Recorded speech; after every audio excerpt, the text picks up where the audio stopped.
Another wonderful start to the Craig and Tizz Show here on XRPRADIO. Yep. Yep. Great first words from Craig today. Yes, welcome to episode 3 of whatever this is. I know, officially episode 3 out of the pilot series with an official theme tune. What more do you want from life? Well, probably an ending tune, I suppose, but you know, you can always hope. We'll get there one day. We'll get there. Baby steps, Craig. Baby steps. What if we play the opening video backwards? We may summon a small demon. Only a small one. I mean, I'd hope it would be small. I can't cope with big demons these days. Had a big demon once. Oh, let me tell you this. Actually, no, I can't tell you the story about that. It's not for family viewing. Well, probably not this early in the show. No, definitely not. Right. Anyway, we have an exciting show. It's a very planned show for us this evening. A very, very planned show. We have not only are we bringing back show and tell for the second time. Ooh. We have some hot picks from Craig. Do you want to reel off the hot picks list, Craig? I certainly will. We have the bands Mindlapse, Simon Andersson, Chuck W. Chapman, Neofelis Nebulosa, Scott Jackson, Blues Weiser, and Tony and Una. Ooh, very nice. Very nice. Very nice indeed. I like it. It's very nice musical peoples today. Oh, I like it. I like it. Good. So we're going to be playing those, obviously. We're going to playing some of the people that join us in the chat box. The second planned thing that I kind of didn't remind Craig of, but I hope he remembers from last show, is we're playing the shirt of the week. Oh, the shirt of the week. And next week we'll be playing, indeed, we'll be playing the Spike Direction Effect. Yeah, I always have my standard XRP radio shirt. I have quite a few of these. I know. Well, I mean, in fairness, I always wear the exact same XRP radio shirt. I've got about 10 of them, and that's what I wear just normally and during the show. So you won't see me usually outside of work, not in my collared XRP shirt, because I love them. They're very comfortable. I'm a snazzy bastard that's got my own name on my shirt. Yes, I'm that kind of twat, and I love them, so I just wear the same. I am one of those people that you look in my wardrobe, and it looks like a cartoon character's wardrobe, where you've just got loads of the same thing lined up. I have the exact same. I've got 5 pairs of Nike high tops, 3 of which are yellow and black for life, and the same kind of yellow and black. I've just thought I've got a second thing to do show and tell with, and now I'm conflicted. Anyway. Well, I'm the same way. I have at least 2 things I can do. We can always save something for next week. Maybe. Or maybe we can just do 2. We'll see how the show goes. Depends. And yeah, 2 pairs of the exact same black high top, the same high tops that I've got in yellow and black, but in just pure black for work, because I refuse to wear work shoes. Are you saying you're going to start showing us your shoes for show and tell? But there just so happens that I have a very, very, it's not just cool for me, it's cool for XRP pair of trainers that I got very, very recently, and they are so cool. They are so cool. Okay. I mean, give me some heads up on that, because if you're going to do shoes, man, I've got a pair of Chuck Taylors that would blow your mind. I'd bring those on too. So I know I do. That's another. I do need to maybe is there still one there? There still exist. I might get one. The problem with snapbacks, like, people constantly, so Spike in the chat box, sorry, just to make this make sense to everyone, mentioned he was gutted I never ordered one of the Spike Direction Effect snapbacks caps. And everyone, I'm well known for wearing the same snapback cap as well. Right. And this is my problem. This is specifically why I now have a whole pile of band t-shirts here.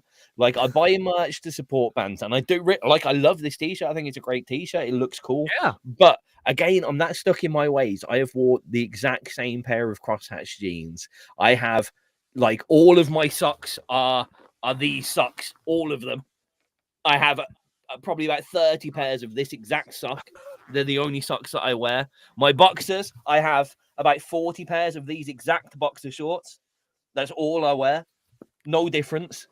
Okay. So people gift me these things, and I'm like, that's great, but I'm so weirdly stuck in my ways. I'm not going to wear it. Like, I've wore an XRP hat on my head since I was 16 years old, and it's really weird to. It might be an OCD thing, I don't know, but like I'm so comfortable, like even sitting here. And I tell you what, these Spike Direction effects, they're quality t-shirt. Like it's a comfortable t-shirt, but I'm not comfortable. I haven't got a collar here, so like I feel weird. I'm stupid, I know, but no, that's you're not what. stupid. Here's the thing: I'm certainly not going to stand in front of the video stream right now and show my underwear like you just did. I mean, you have a lot more guts than I do, sir. Anyone that see me physically knows that my underwear is on show 90% of the time, unfortunately, because I really do need to hitch up my jeans more. Oh, okay. Well, that's fine.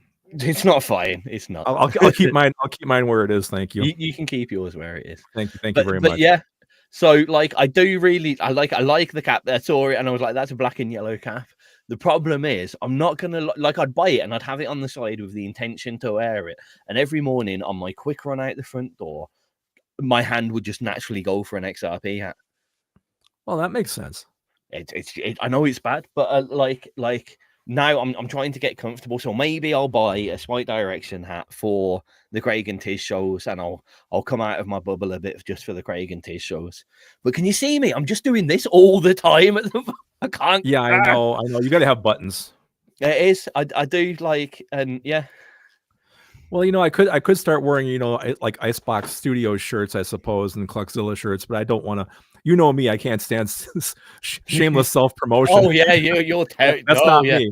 You would never shamelessly self-promote anything. Heaven forbid that I would talk myself up. Yes, that's correct.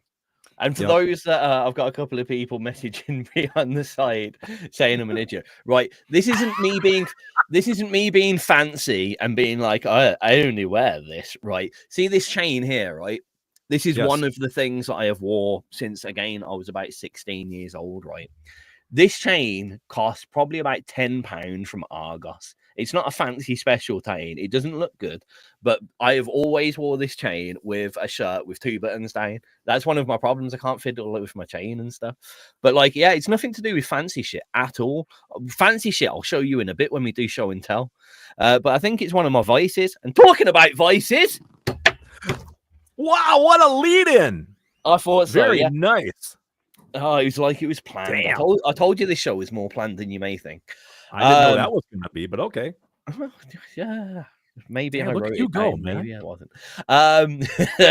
Don't give me a big head. So I today's show somewhat about vices, and it's quite often we've touched on it before in little ways from a personal perspective. About having fellow bandmates that are drunk on stage, or bandmates that may think they're good at playing when they're absolutely off their face, and actually they're not very good. Quite creative, usually good at making songs, less so good at the playing of the songs. Yeah, there you go. Yeah. And that kind of line of things, and not just talking about drink and drugs, the obvious ones, but that's why I was happy to say all that kind of stuff, because yes, my vice is my clothing. One of them is definitely my clothing. I'm very OCD about it. I have wore the same belt, even the same belt. I like when it breaks, I buy the same belt again. And some people will turn around to me and go, "Why don't you buy a better belt that doesn't keep breaking?" But that's what I do. On a slightly fancier side, I have to buy for writing. I always use a Parker Vector fountain pen. I also am renowned for losing pens, and these ain't cheap. These ain't cheap pens. I'm spending like £10 a week on pens, Craig, just because I keep losing this goddamn pen every single week. Wow, that's not good. Don't you have pockets on those nice shirts? You can put the pen in your pocket.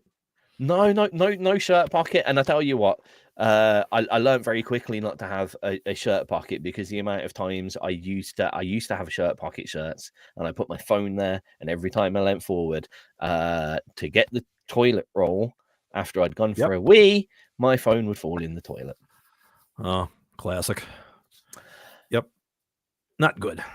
However, we've given you the topics. We've given everyone what we're going to do today. Should we play a track and then get on with it all? We could do that. Or we didn't talk about what's new, though, with Craig and Tizz. We always start the show off with that. But I don't want to backtrack. Oh, See. don't tell me to backtrack and then say you don't want to ever again. Well, no, but you've established such a nice flow now into the topic of the day, so it would undo what you just did. But it might do. It might do. It But would. So do we you should know probably what? If I'm completely honest with you, Craig, Yes, I am really enjoying this little bit of buffer space right I at the am moment. too. Whilst I really am.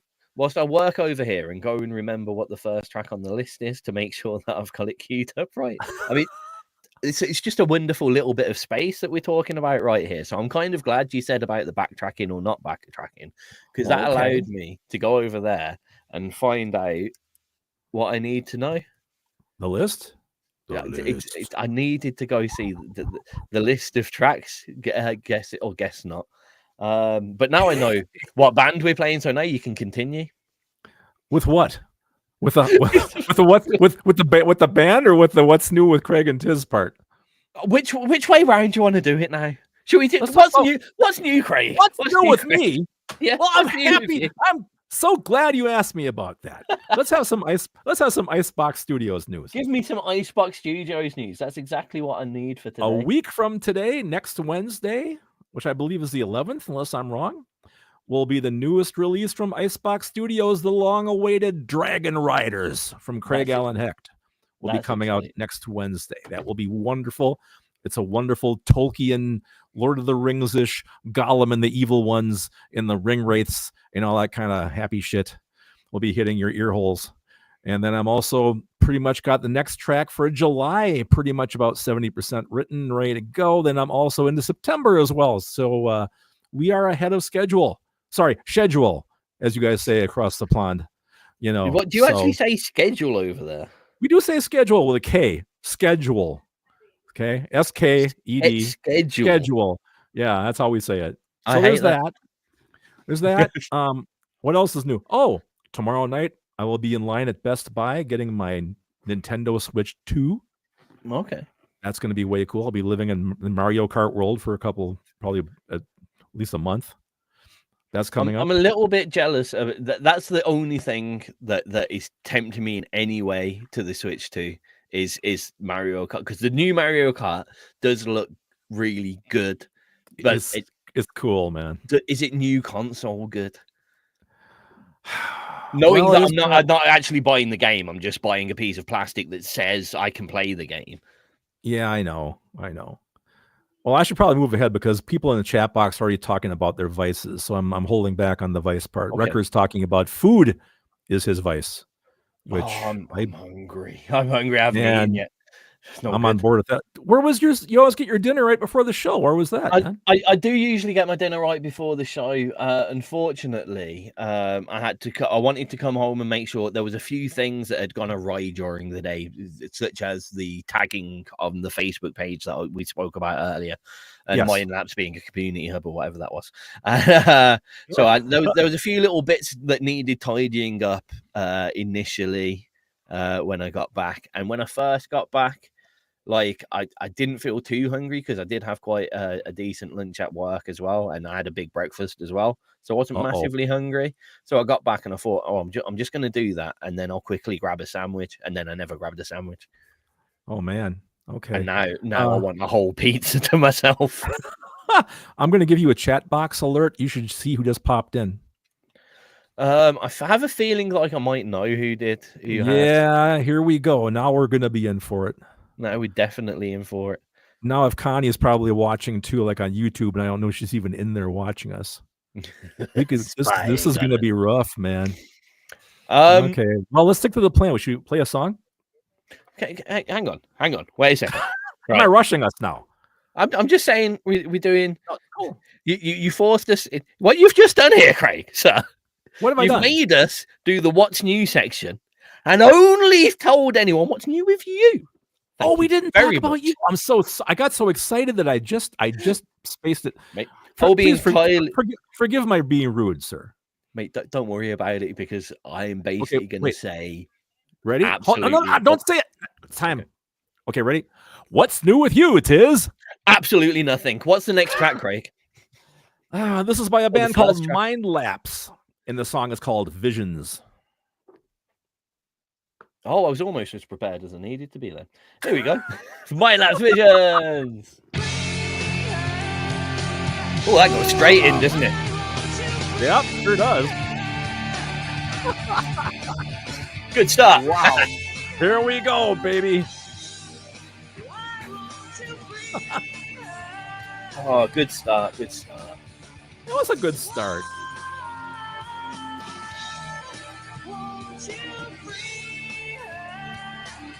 You know, for somebody who says I don't do drugs, I should probably read the ingredients list on the back of this bottle. I'm very good point, actually. I'm hooked on phosphoric acid, aspartame, potassium benzate. Oh, wow. A lot of potassium. I'm like a salt monster. Yeah, not good. I do. I think my body has some addiction to salt. Well, I'm probably addicted to this. I try to cut out the salt, but like if I'm feeling a little bit off or ill for a day, yeah, some English style chip shop chips, absolutely shed loads of salt and vinegar on it. And yeah, salt's probably one of my vices I have left, I think. I mean, I've gotten a lot better. It used to be like when we have dinner, I'd put salt on everything. You know, now it's kind of like doctor says, can't do that stuff. I'm better. This is a lot more aggressive than the track that I expected you not only to pick, but to have started the show with. Actually, it's kind of funny because I probably shouldn't. I've mentioned this before, but we're not really, we're kind of like in the green room right now. But, you know, I think I've said before, I listen to about the first 30 seconds. If it grabs me, I go for it. I didn't get this far into this, so I'm going, Cookie Monster. Oh, okay. That's okay.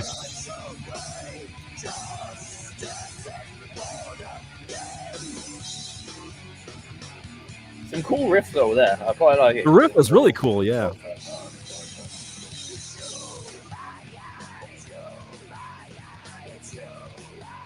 The thing is, with some tracks like this, like really heavy over distorted, maybe not so much this riff bit, but the real kind of genty bit. Yeah. What lyrics would you put over it?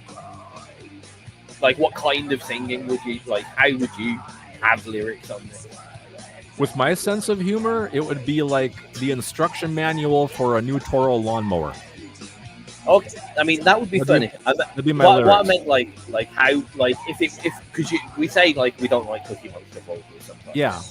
What would you have instead of Cookie Monster vocals on something like this? Like what else would actually go? You know, that's a really good point. You really couldn't like sing over it like with a melody. That riff is too industrial, you know. I have no idea. You do have. I have heard like heavier band stuff like that when it's. Oh my god!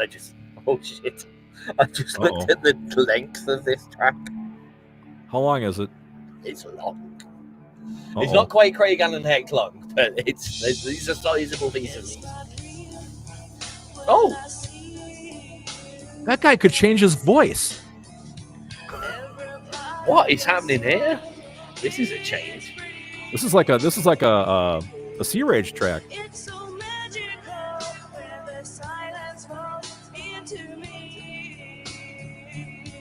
See, this is cool. This bit's like nice and swampy. This is really cool.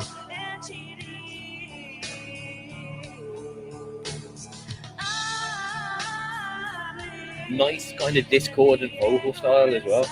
I didn't see this coming.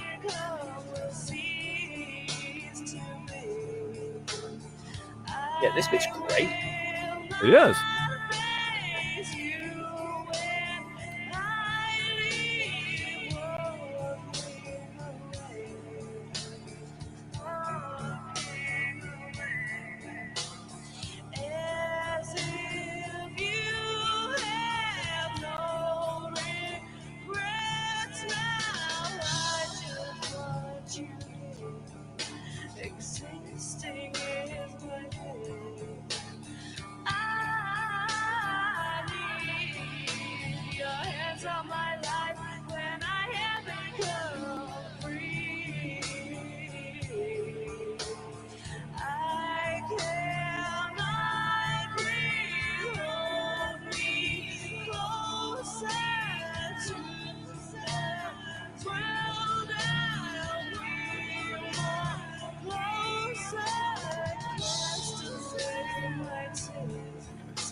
Cast away my tears, my visions hold my face.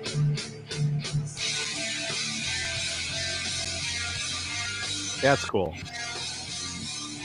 I was wondering how they're going to come out of that.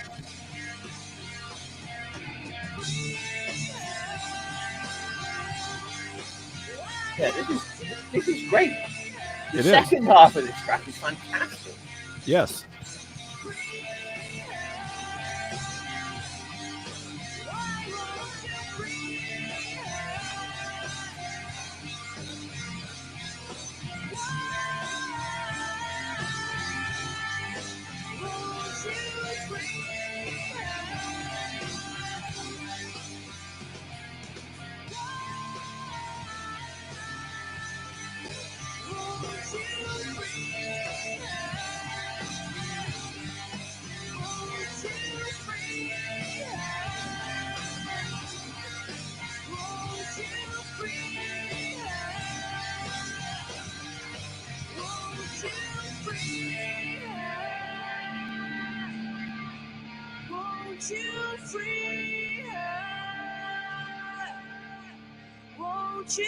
What an ending! Yeah, it's great.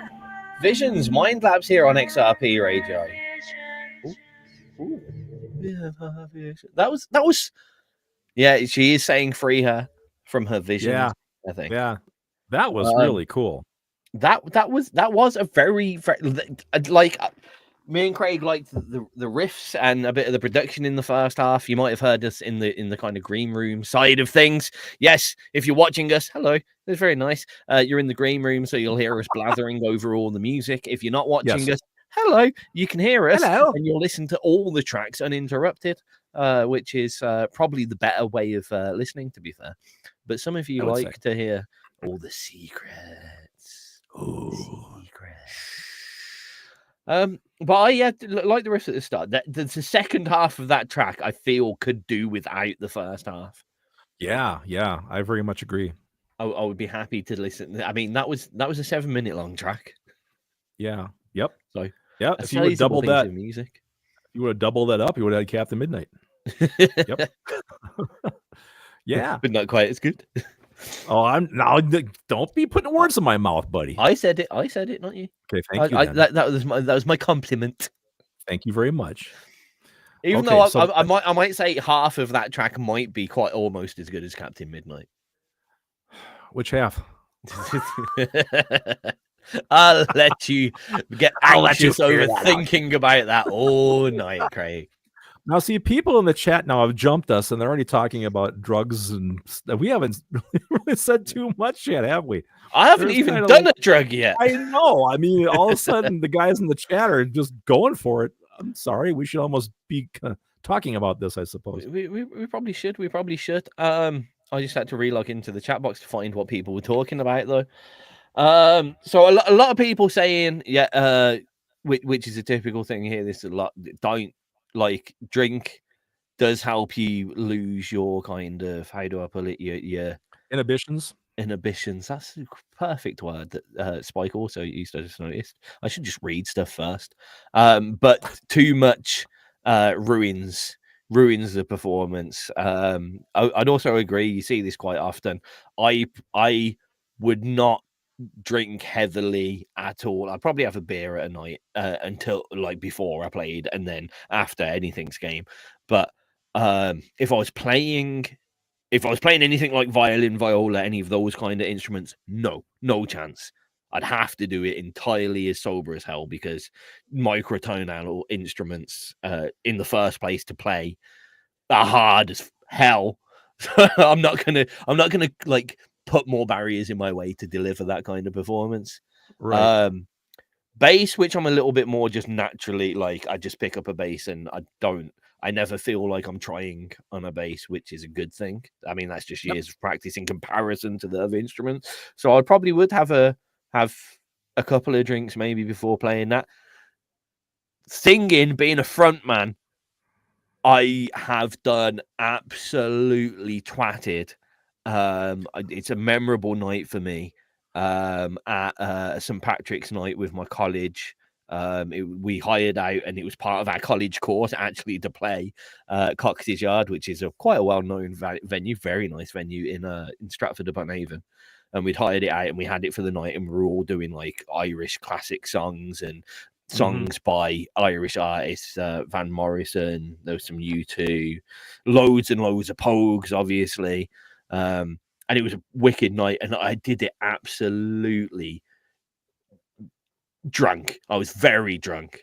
And not only did I get one of my highest college marks for doing that gig, like I passed, I got a double distinction with merits. Like I got all of the best marks for it. But it's also like a lot of people have like reminisced about that night and gone, "Oh, your performance there was fucking exquisite, mate. Well done." And I was like, I don't remember half of it, but I'm glad it was good. Yeah, great. But like, yeah, I think as a general rule, getting absolutely blatted, like in that instance, do you know what sucks most about it? I don't remember doing that well. Like I remember enjoying the night, but like I've had to go back and watch like there was a couple of videos of the night, and I'm like, oh yeah, I was quite good, wasn't I? I don't remember being that good. That's funny. Wrecker's the other side. I'm not one for having a pint. If I'm drinking, I'm drinking. He doesn't drink when he's performing, though. He's bad enough for forgetting lyrics. Yeah, I do remember in that gig, actually, and it was lucky because I was doing... I was the singer for... is it Van Morrison, Tattooed Lady? Tattooed Lady? Yeah. Baby. And I did it in, like, an overly gruff voice to try and make it sound somewhat authentic. So it got to that point where I missed a couple of lyrics, and I could just go... Oh, great! You're Tom Waits. You. I'm not going to redo the performance because I feel slightly embarrassed to do it. I need a drink. I'm only on the orange and pineapple squash today. Yeah, I hear you. Okay, everybody, take a shot. There we go. Drink it if you have it, folks. But yeah, I like a pint. I will. I'm not usually one for like getting absolutely steaming and like drinking 8 pints in a short few hour period. I'm more one for like, I've got into a bit of a bad habit actually recently. I'll admit that, and I need to stop doing it quite as much. But like I travel a lot for work, and I travel back with quite a few of my colleagues as well. So like, when we finish work, we'll go for a pint, then we'll get on a train. And if we have to wait for another train in between, we'll probably have a pint there. And it's kind of like, so I could have 6 pints in a day, but it's like 2 hours apart throughout the whole day. I'll have one with my lunch, you're spread out, kind of thing. That I like that. That's my kind of style of drinking. I don't like just fucking hammering them back and just getting absolutely blatto. I think if you're going to have 6 pints, have them over the day. Don't have them in 3 hours. And you're probably going to enjoy them more as well. Mm-hmm. That makes perfect sense. That's where I am. That is getting a bit of a voice, though, because like I've now found out that I've enjoyed doing that so much that when I'm on my own waiting for a train, I'm like, this is boring. I'm just going to go for a pint instead. And it's like, realistically, that's not the right time for me. Always going for a pint at the same time every day. That's when it does get a little bit vicey. And you're feeling like my day's shit because I'm now not having this pint. This is how I never understood this really about people who just like it was. I always saw it as an old man thing because I worked in a pub for fucking years and managed 3 pubs, and like that after work, everyone goes to the pub after work before they go home, kind of thing. And I was like, I was never interested. That never did it ever. It wasn't a thing that I ever did. If we ever went out drinking, it'll be like everyone will go out for a Friday, Saturday night kind of thing. But never a regular like every single day after work. But now I'm in an every single day job to go to. I understand it completely. I think it's a brilliant thing to do, and everyone should do it. No, I shouldn't endorse drinking. Craig, you're the entire opposite of pretty much everything that's been said so far, in fairness. I'm the entire opposite of many things, actually. Not just that. Of female. I am the opposite. You're darn right I am. Did your voice just go lower than let's go ready? That was my Barry White impression. That's right, baby. Yeah, I'm the total opposite of all that shit. Yeah, you have some more, I guess, conventional voices that a lot of people don't even consider voices. For instance, you do drink. You drink very, very, very lots of a very, very certain substance. Pepsi is zero sugar. Pepsi zero sugar. Tizz has said before that he thinks that me almost approaching 70 years old, this shit like embalms me and actually keeps me healthy. It's preserving me somehow. I mean, look at like if you put like a fresh head of like, you know, dark fresh hair on your head. Right. Yeah. Look at his skin looks mummified. It's like not in the nasty like the horrible gross mummified, but like the you know, it's pristine. Is it like you would look if you had a full head of fresh hair, you would look about, I'd say you'd look about 40. I would say, you know, yeah, my skin is actually very supple. You know, I wasn't expecting that word. That word just caught me on sideways. I don't know why. I have those musician hands, you know. It's like, you must be a guitar player because you don't have any I got calluses on my ends where I'm supposed to, but everybody's no, one of those never worked a day in his life kind of hands, you know. So like, you know, I beg to differ. I busted my ass when I was younger, but that's a whole nother story. But no, drugs. For those that know me, I've just got the people that haven't worked a day in their life hands minus one knuckle. Just that one knuckle has been worked like hell, man. Like hell over the past hell with this one knuckle. No, my drug experience when I got married, I got kidnapped or something out of the wedding, and I think I had a sip of peppermint schnapps at a bar. A sip. And I go, fuck, this tastes like peppermint. And that was it. That's all I've ever had in my entire 68 years on the planet of any type of alcohol or any type of medicinal, what do you want? Extracurricular activity. Yeah, extracurricular activities. I'm a big fan of ibuprofen. Otherwise, I've never seen the use for me or the need for me. One of the things I think, you know, I don't want to get super personal. Some of you guys know my story, my backstory, but I watched my dad get loaded on the weekends, and I'm like, I don't think I need to do that, you know. And then like playing in bands, you know, for 35 years, right? You're at the club and you're seeing all these people just acting totally stupid and getting loaded and falling down and starting fights. And I'm kind of like, I don't really need to do that either. You know, I mean, my vices are strange, you know. I'm more like, you know, a collector, you know, video gaming or movies or things like that. Guitars. Look as he looks behind himself. I mean, the thing with me, I have a pretty addictive personality. If I like something, I really like something. Therefore, I've kind of stayed away from that stuff just because I could try that stuff and go, this is great, man. Then I'd really be into it. But I think I'm probably better if I just stay away, you know. But I have noticed it's funny to play as a totally straight guy, and like you're playing with, you know, mates in the basement that have a little bit of medicinal herbal supplement, and to them they sound fantastic, you know. But you're watching them play guitar and dude, you sound like shit. You got no timing, you got no tone, you got nothing. But to them in their head, it's like, hey, I'm here clapping. But it doesn't work like that, at least not as far as I can see, you know. But I mean, the important thing is, like, I say anything like that is definitely for the creative side of music and not the playing very successfully side of music. You'll come up with the most amazing, crazy ideas when you're under the affluence of certain things. But like don't go on stage. Don't go, look how good this is to someone. Like, do that in your own little pixie circle, in your own little garage basement between you. Make up a lovely song, and then the next day go back to it and try and play it sober and see if it's any good. I was going to ask that question. You kind of got there before I did. You know, you guys in the chat, people listening, does the occasional drug or whatnot, do you think it helps you creatively? Like when it comes to writing a song, is that a good thing? Does that give you inspiration somehow, or like a different mindset of possibilities when you're writing something or creating something? I'm just curious because I don't do that. So, well, let's I'm curious what you guys leave have to them. say. Oh, let's leave them on that wonderful question. Okay.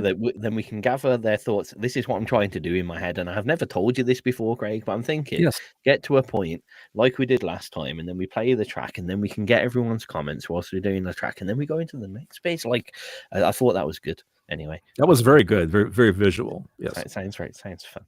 Are you ready? No.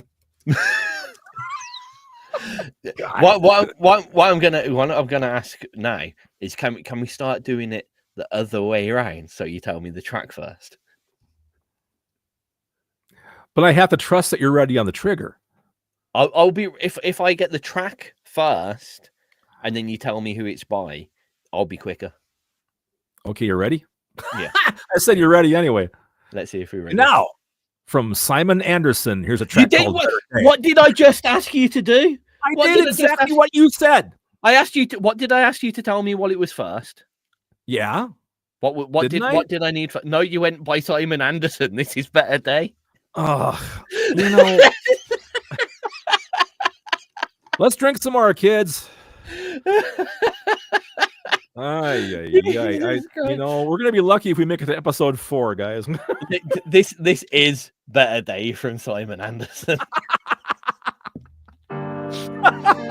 Oh wow! Let's have a look at the drug that party. Man. Vocals own pastels. I know that life can be deceiving. Sometimes you just need a friend. Someone to give you a nice feeling. Someone on who you can depend. Like I need you.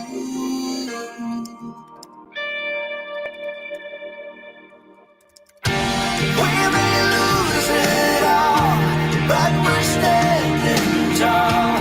We will never be afraid. If you ever fall, I will hear your call. This is like Disney style ballad. I was a little bit Elton Johnny on this actually when I first started out.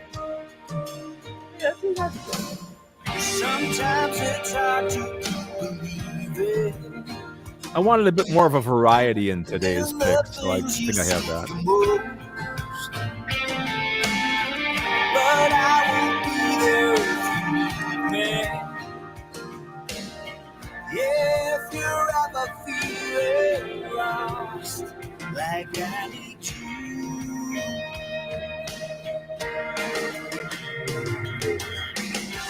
We may lose it all, but we're standing tall. We will never be afraid. If you ever fall, I will hear your call. Together we will make our way to a better day.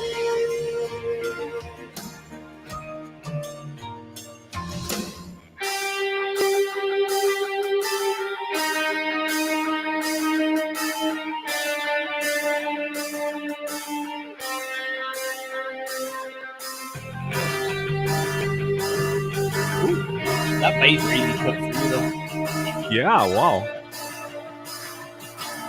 I didn't notice it through the rest of the song, and all of a sudden it was. All of a sudden they pumped it up, yeah.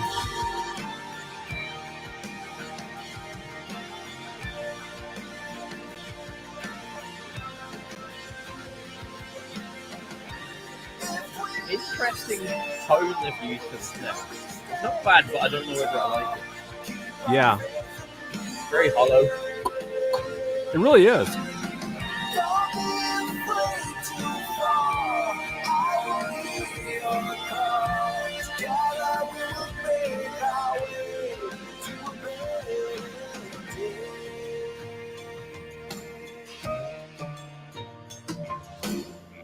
I know that life can be I like that. deceiving.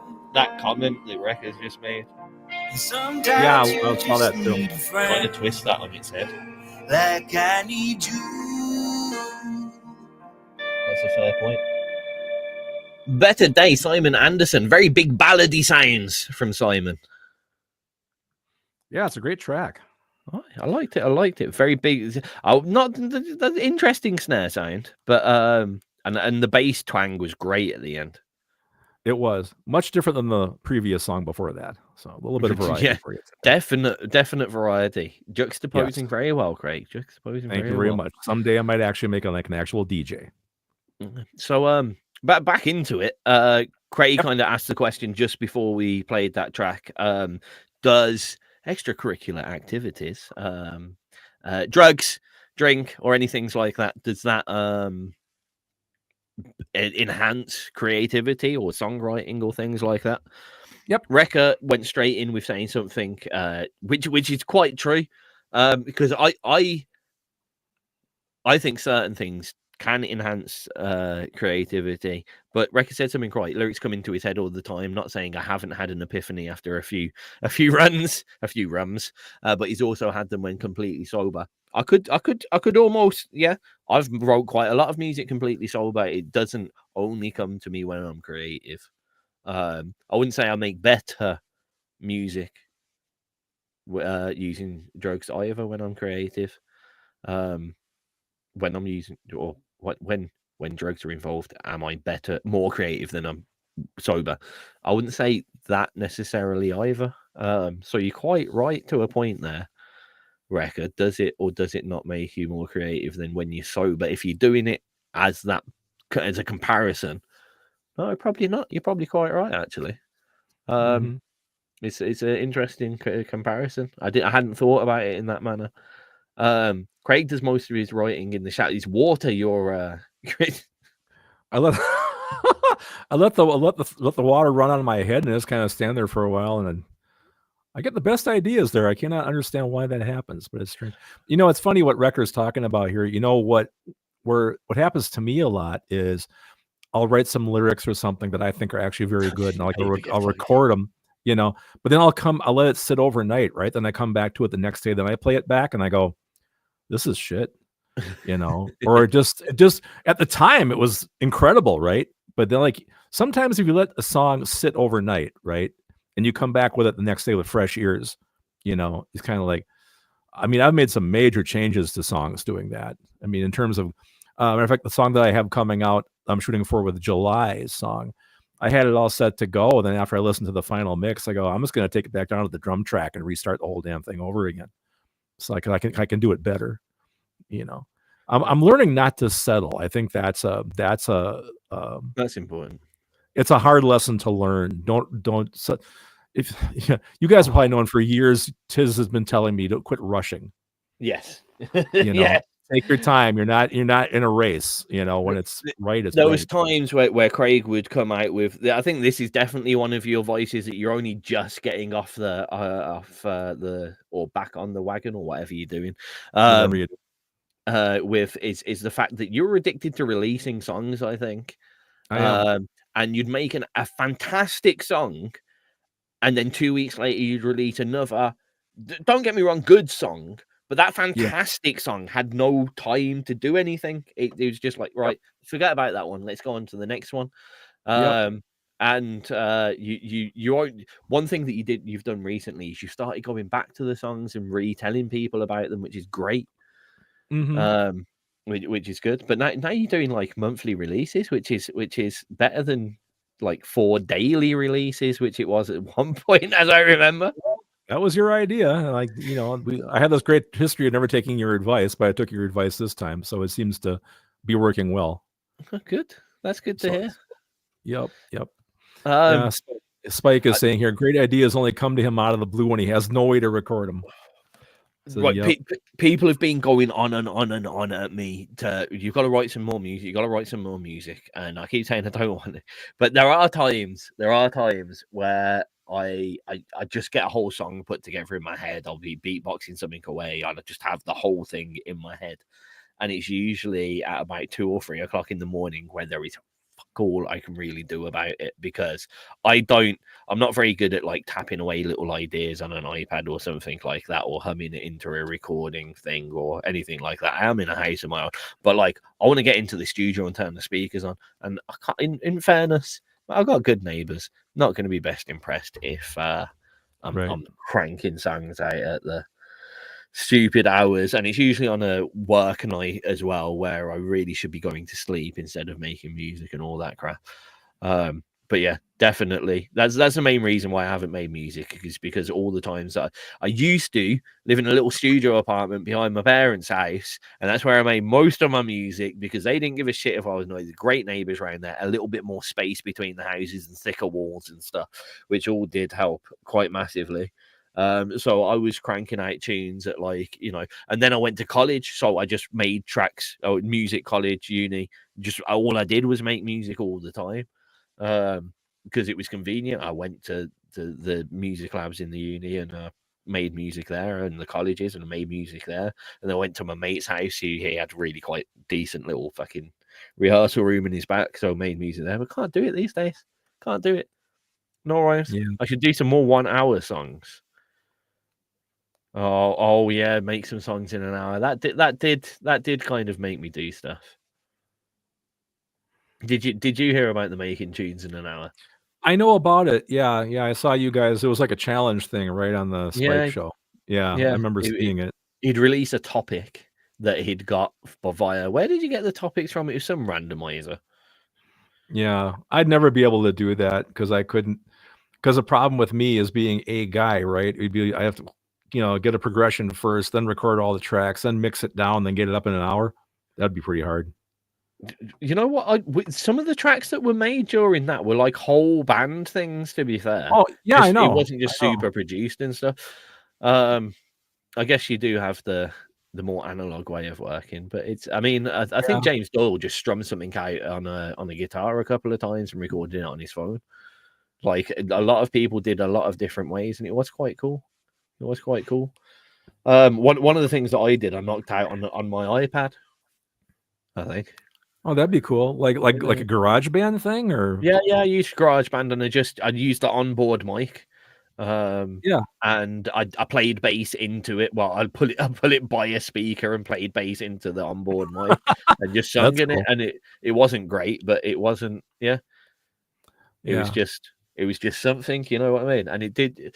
Some of the stuff that was made, even some of the stuff that I made, to be fair, wasn't half bad actually. I've heard some of it. Yeah, I've heard some of it. It was really very creative. I thought for sure. Man, just like one guy and a guitar and a voice, that would take talent. I couldn't do that. I never said I had talent. I don't know if you're it isn't one guitar, it's like 8 guitars and a vocal. Yeah, right. So the layers.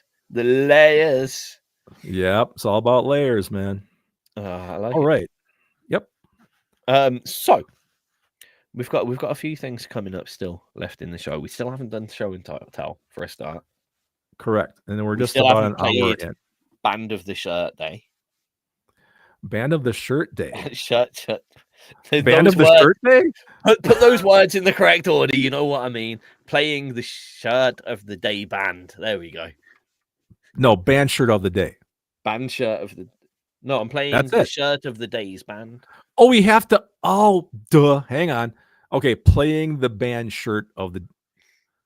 You can't do it either. Of the day band.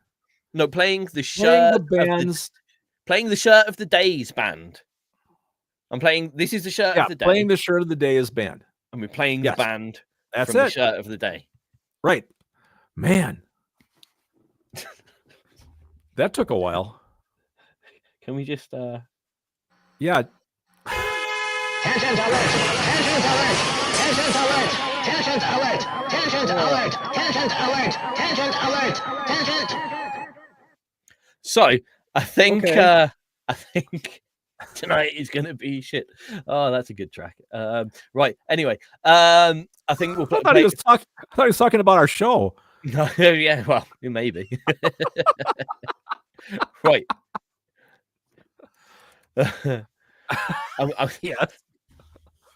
We're gonna play a track. We're gonna come back. We're gonna do show and tell, Craig. I'm gonna do both Yes. my show and tells. I think All right. I'm gonna give them a 2-for-1, and because you've got a 2-for-1 as well, don't you? Oh, I can. Yeah. Should we do a 2-for-1? Is a whole 4-for-2? Yeah. I like it. Let's go for it. Now, let's see if you remember this time. Could I have No, the I've got track? it totally fucked up now. Can I have the next track, please? Yes, the next track is called "Bring You Down" by Chuck W. No, hold on. Yes, God, I got myself screwed Yes, up. you got The it next track right. is called. See, you got me messed up now. The next track is called "Bring You Down" by Chuck W. Chapman. It's the band of the shirt day. God.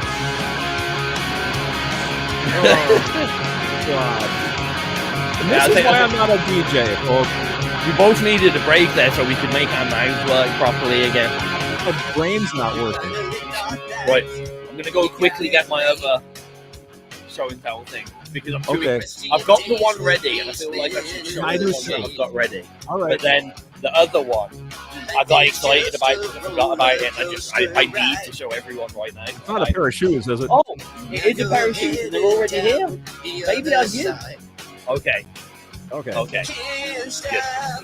I'm gonna have to turn off my background and look like I'm in a cheap green screen room because I am. It ruins all of the imagery. I got that. You know what is this driving me nuts in my video feed?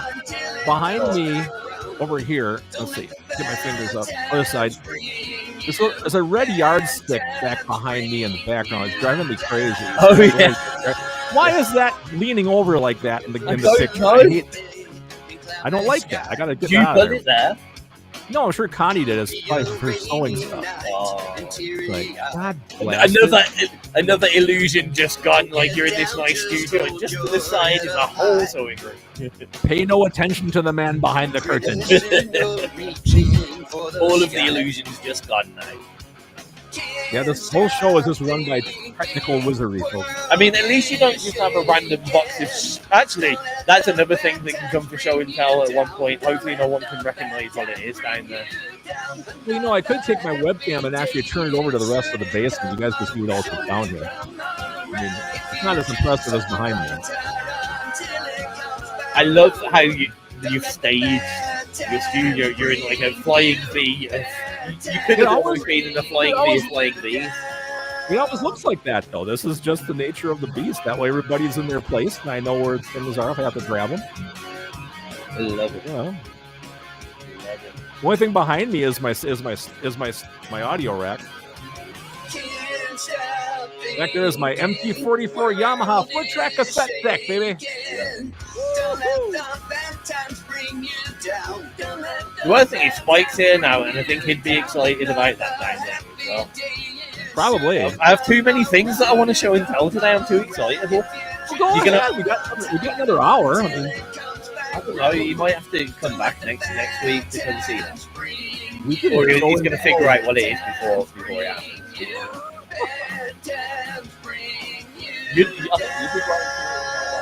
Well, I have shown you it before. Okay. I mean, we could do like just a show and tell show. That sounds excessive. For Bring us? you down, W. Chapman. No, yes, for we were just talking about our exciting show and tell things, but we haven't actually said anything about them yet, and we're quite excited. Well, I'm really excited now because I forgot about one of them. Then I found another one. These, I'll do two. We'll do the two. Do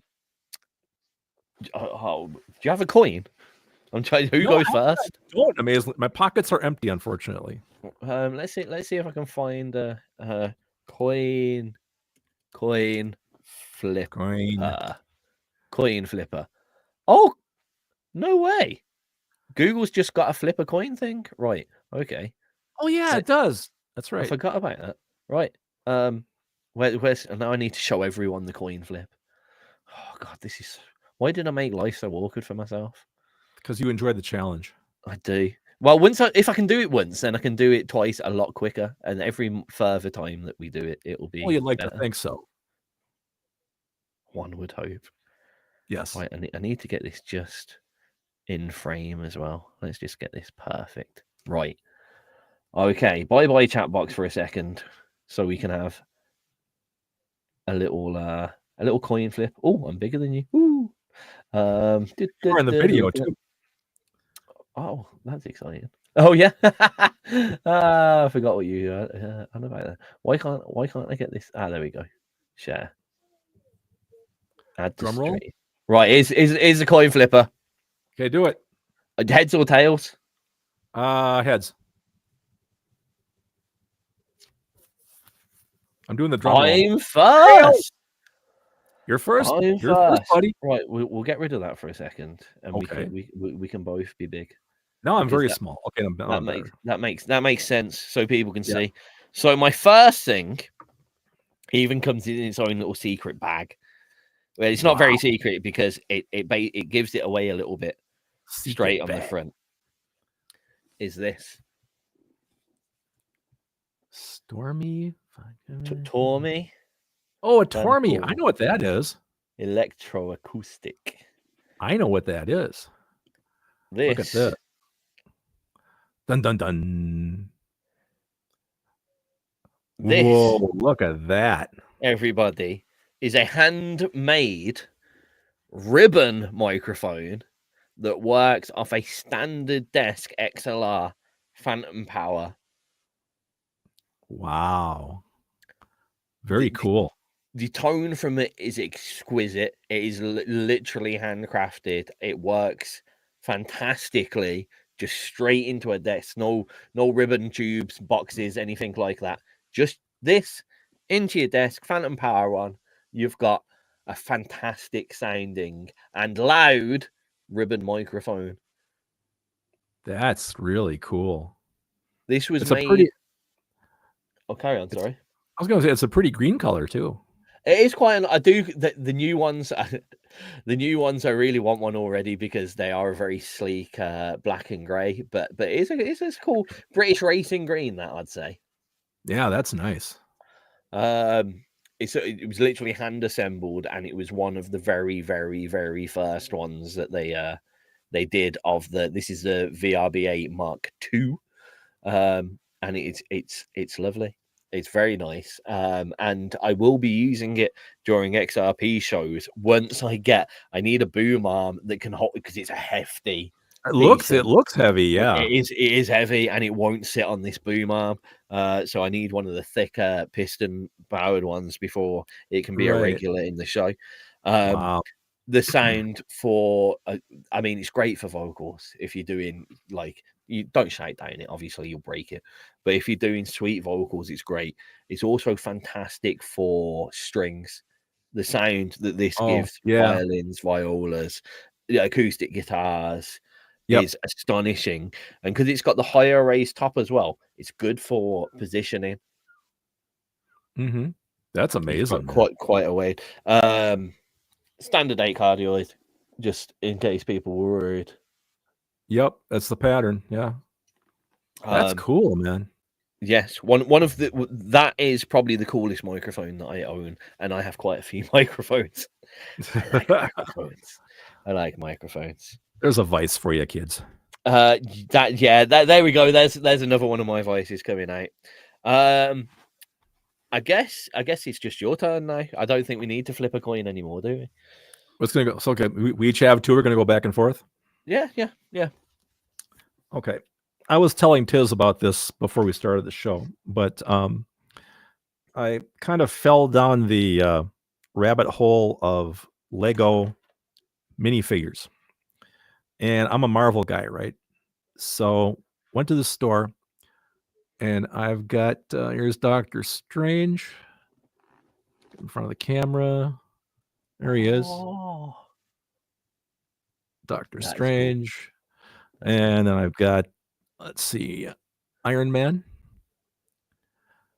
But I knocked off one of his repulsors. Just dropped off of his hand there. But you haven't lost me, have you? No, this is down here. I'm good. Those things are easy to lose. Thor with hammer. With hammer, yes. Molinar. Are they the material cloaks or? Yeah. His cloak is actually cloth. Yeah, that's cool, man. Yep. And then last but not least, we have Captain America with the shield. You know what? Like, So it's I pretty respect sweet. it. Captain America was always just like it's the lamest superhero in my eyes. I just find him like all you've got is a shield, and you Oh, don't yeah. die. It's very hard to Yeah. kill you, and you've got a shield. Yeah, I agree. I think I'm more of a. My favorite guys are probably Thor and Iron Man. I was always an Iron Man. kid when I Iron was- Man, 100% Yeah. the coolest. Yep. So that's one of my two. What you call it? I like it. Show and tell things. So back to you, dude. For those that don't know, where'd you get them from? Bricks and It's called Bricks and Minifigs. Bricks Apparently, and it's a nationwide in the U.S. chain. I did not know that. I'm a big Lego fan, as it specifically Star Wars Lego. People can that may come into another show and tell one day if people demand it because I got some cool stuff. I know you do. No, I completely I haven't even wore these yet. By the way, they are shoes. They are shoes. I finally took the plunge after 20 years at least of wearing nothing but Nike high tops on my feet. Yep. I thought, you know, and especially the price of them these days in shops anyway are quite high. The difference to get these, Ooh, cool. the difference in getting these wasn't as much as it used to be. To get a pair of these, it used to be like £100 more than buying a shop pair. Yeah. These are specific to my design. You can't get these in shops. They are customized very, very, very much. Now, some may think, oh, it's just another black and yellow pair of shoes, whatever, right? This is so lame, but the most awesome thing that I have bought recently. I'm going to show you a little thing here, Craig. Okay. Ooh, the XRP tag on the back. That's cool, man. I got myself some Very nice. XRP. Very nice. High tops on the both of them. Nice pair of Wow. XRP high tops. Official custom XRP high tops. Jeez. Well, I can't top that. Haven't even worn them. As you can see, the laces are still in, not fully set up. I'd be But afraid of getting them dirty, I think, you know? They will only be worn on sunny days. I will tell you that for a start. Oh, yeah. Yeah, for sure. They are Wow. almost like shelf worthy, but I'm definitely going to wear them. Don't worry, I'm not that kind of weird person, and I will wear them moderately regularly. Because look at how could you not? Oh shit!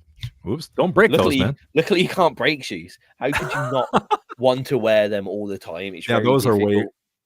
those are way cool. Yeah, so, Nicely done.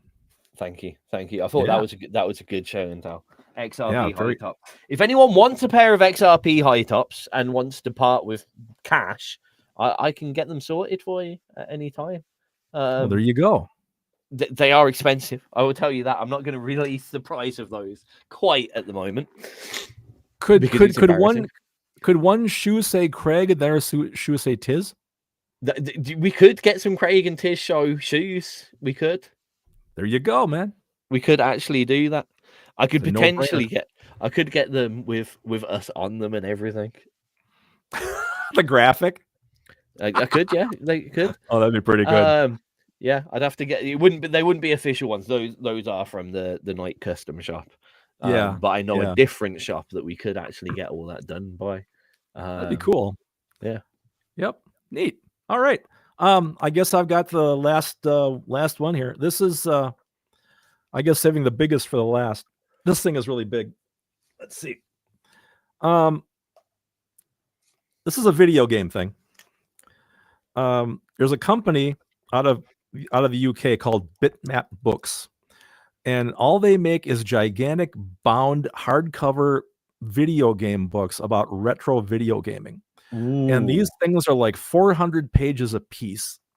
And this is the newest one I got just the other day. Oh, This is called I'm Too Young to Die. It's the ultimate guide to first-person shooters from 1992 to 2002.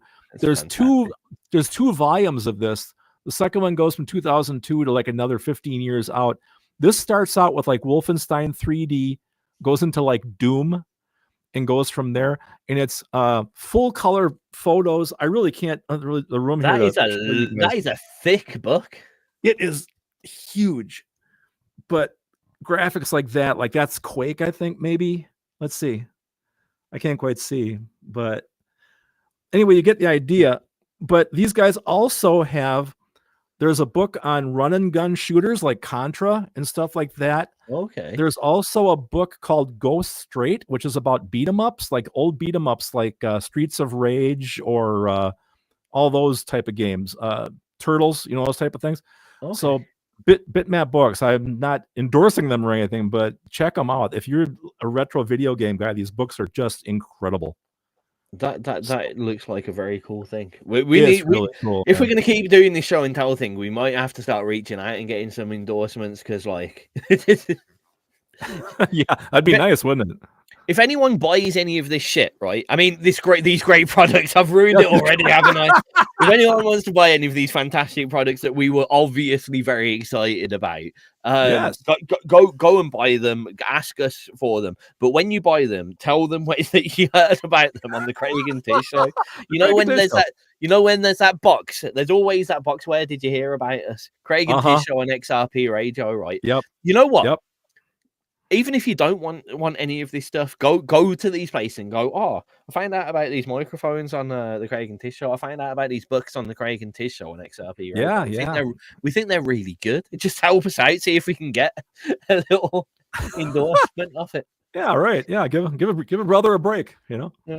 I mean, we're not here for the money. We're here to sit down and chat bollocks to each other, to be honest, and then you come and listen and join in. That's pretty much the premise of the show, anyway. I'm putting my guys back up on top of my shelf here. Anyway, where are we at? 5:11. I think we should play another tune, eh? We could play another tune and get the chat box back in our lives over. We probably should do that. There you go. We need to do that, and then I need to do that, and then I need to do not that. Because we were talking about Legos. Yeah, I was saying in the chat that my wife Connie is really big into the Lego flower bouquets. She's got, oh man, she must have 5-6 sets now or something at least. And they're beautiful. Catherine has got loads of them as well. She loves them. And she's got into these, they're off-brand, admittedly. Story Lego, these little like book nut kind of looking things. They're like, you end up getting a load of them in the Maker Village and stuff. Yep. She's got really into those, and I'm quite jealous of them because I'm a little bit of a Lego purist, to be fair. But the Lego versions of these things cost stupid money in comparison. Oh God, you tell me about it. We have I'm not too far from the Mall of America, the biggest shopping mall in the US, and there's a gigantic Lego store in there, and they have a brand new, maybe you've seen it, the brand new Mario Kart. There's like Mario in the standard cart. Oh, well, yeah. It's like this big thing. There's also a King Bowser, which is incredible. He's on this throne and everything. It's real, but it's like $300, like $279 or something. It's like, man, that's a lot of money. Yeah, I mean, we've been bad. We got the not the biggest Millennium Falcon, but the one down. That's probably £200. We got the the Razorcraft from Razorcrest. That's it from Mando. He's a Star Wars fan, and I didn't even get the ship name right, and I've got one. Got that. That was more than the Falcon. The biggest one that we haven't made yet, we got the whole Mos Eisley cantina with all outside Mos Eisley, and oh wow, and it all folds out, and it's like got the entire everything that happens in the cantina with the bar in the middle. Oh, cool. That was one of those hard to find ones that we had to get made in, and I think that was an embarrassing amount of money that I should not admit that I spent on it, because it's not cheap. Yeah, my son-in-law has the big Millennium Falcon. Yeah, that thing is incredible, man. But that one's in that is an expensive one. It is. It's a spendy piece, but really fun to look at.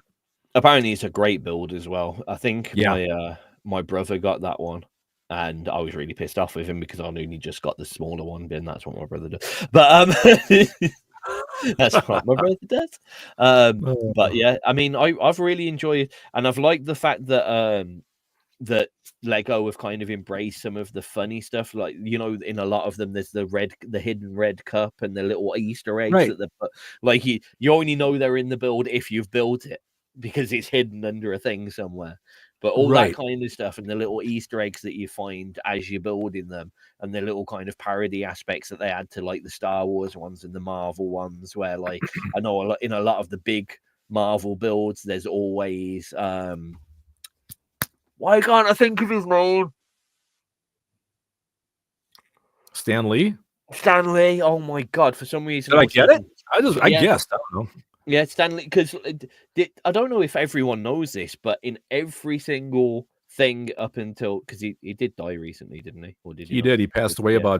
about 4 years ago now, 4 or 5. So for anyone to make any Marvel thing, like visual TV series, whatever, he had to be in it. That was his one condition.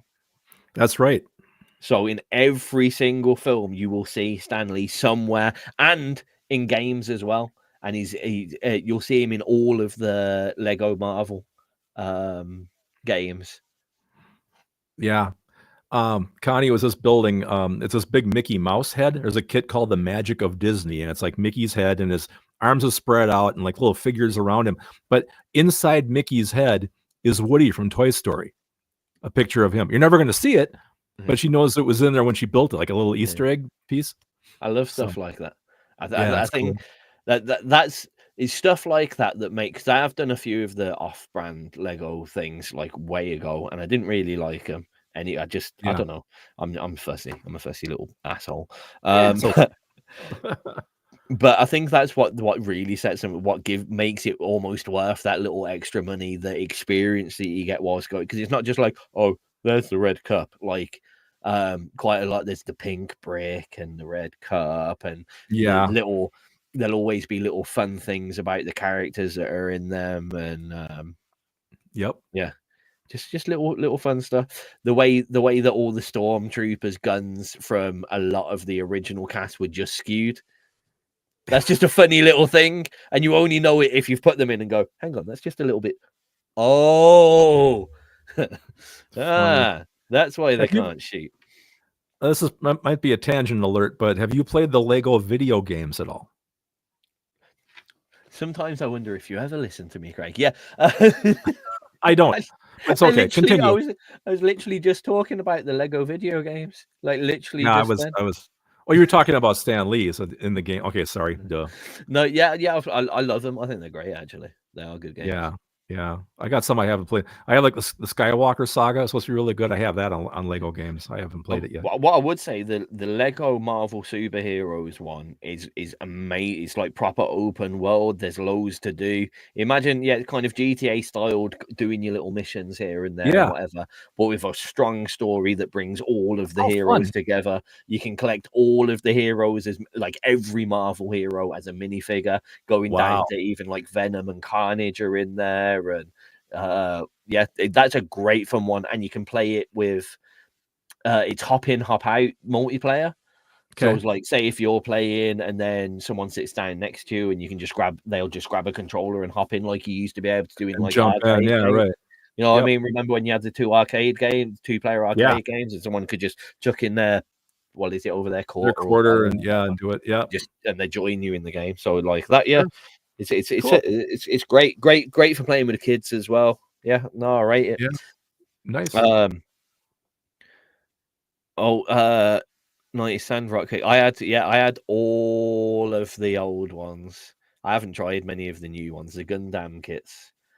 But I had all of the original 90s.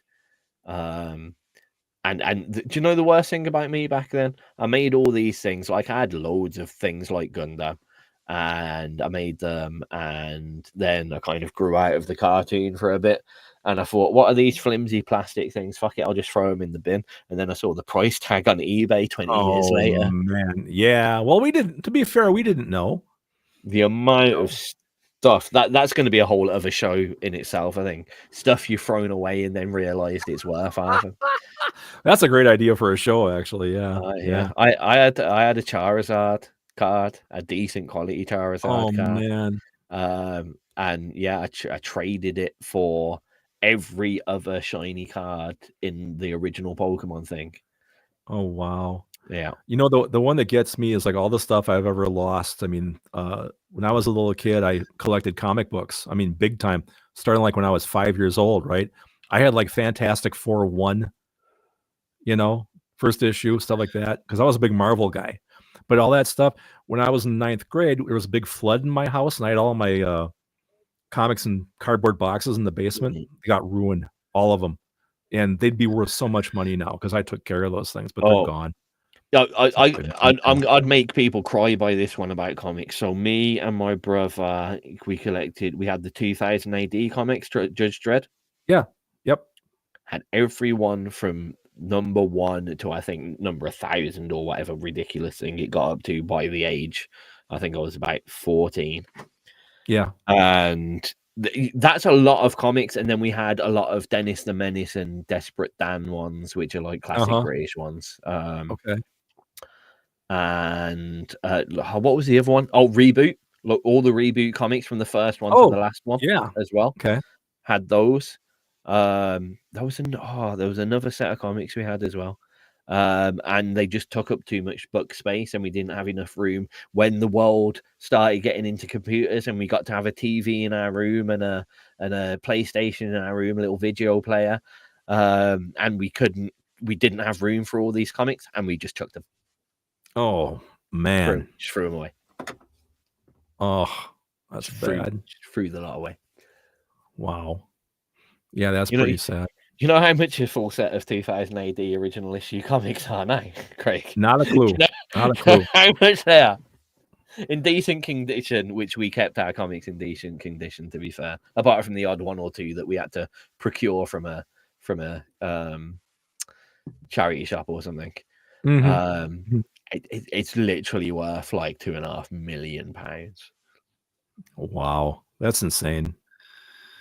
Yep. It's funny how things you don't think are going to be worth anything, just become ridiculously expensive, and I'm going through that right now. I have some Dreamcast games that I didn't think were worth anything. They're worth like hundreds of dollars now because Dreamcast is really hard to find. So, that's another one that tripped me up. The original Pokemon games on the Game Boy. Yeah, I had all of them, red, yellow, blue, and red, yellow, and all that stuff. Yeah, green. Yep. If you can get copy of Leaf Green now, which originally was one that people didn't really like, even right. They weren't too happy with it, so it didn't sell much, which is why. Which I had a copy of, and I think I sold it at car boot sale when I was young. Mm-hmm. Is now going for in the local CEX store, which is our kind of computer exchange porn shop kind of place. It's 350 quid in there at the moment. Yeah, see, every time I walk past it's going up. It's bonkers, absolutely bonkers. I hear you. And the worst thing is, most of the people that buy this stuff then just pull it in a cabinet. Well, they do, and they look at it. Well, I've got it. I don't want to play it like all the time. If I had a game of that caliber on an original media, if I had like Final Fantasy 1 through 6 in the original cartridges for an original NES and SNES, I'll be playing them all the time, 24/7. It's like these people that collect video games sealed in the original boxes. They're obviously not going to play them. They're sealed in the original boxes, but they have them, right? They can look at them. Oh, I got that. You ever play it? Nope, but I got it. That doesn't make sense to me, but whatever. So how many games are on your shelf at the moment that aren't even out their packet, Craig? I don't know. I actually have an app that could tell you that. Did you really? Yeah. You got a second? Let's see. Wait, you can just click an app and go, I have all of these sealed in boxes. Sealed? Yeah. No, everything I have is open. I got 400. Oh, you've opened everything. I thought you had still sealed in the wrapper. Oh, the ones I haven't played yet? Oh, yeah, that's what I'm on about. It's not that bad, man. Maybe 5. Oh, is it only 5? It's not terrible. No. Okay. Now, don't ask me about movies. Movies would be a whole different conversation. Oh, okay. There's probably 20 Blu-rays and DVDs I haven't gotten on the shrink wrap yet. Okay, I'll Yeah. allow it. Thank you, sir. All right. Where are we at? 35 minutes to go on my computer clock. I which know is we probably need to wrong. start doing the back-to-backs though, I think. Yeah, we do. I think we do. So Well, this we've is going to got be an interesting juxtaposition coming up on these next tracks. well, I'm quite excited. What? Well, yeah, tell us what both of them are and we'll get them ready. We have Drive by Neofelis Nebulosa. God, that's hard to say. Neofelis Nebulosa and Plans by Scott Jackson. Here we go.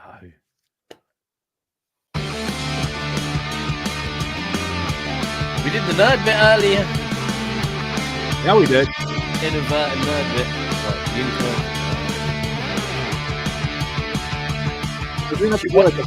What track did you just say by Scott Jackson? Plans. It's very slow and very pretty. There should be like a special edition Craig and Tizz Show. We just talk about nerd shit for 2 hours. Somebody will probably watch it.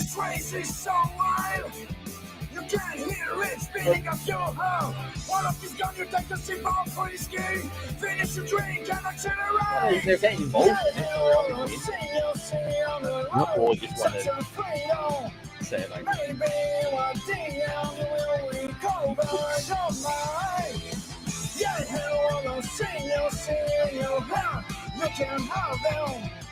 Let's see, what other regular topics did we not talk about yet? Oh, the What's for Dinner segment. People wait for the What's for Dinner segment. I know they do. I have no idea what it is. I'm just starving, man. Oh, no, I shouldn't be talking about food, man. I'm sorry. I forgot you were hungry. It's alright, man. It's giving me some inspiration about stuff that I think tonight we're just warming stuff up. Actually. I don't know, because like, I'm now that hungry that I'm looking for my phone and thinking, I always want something Wednesday. We want food. Yeah. And I usually only order food. My excuse is so I can eat before. Well, how often do you actually cook? You have time? Recently. I wouldn't think so with that job, and you come home and away you go. It's not.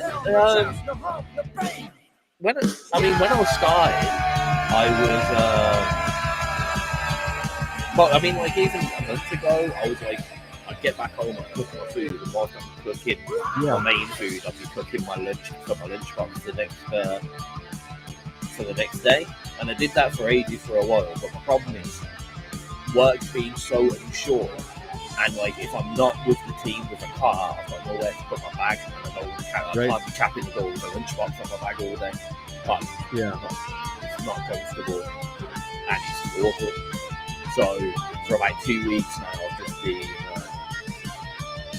eating out pretty much all the time. Yeah, I get it.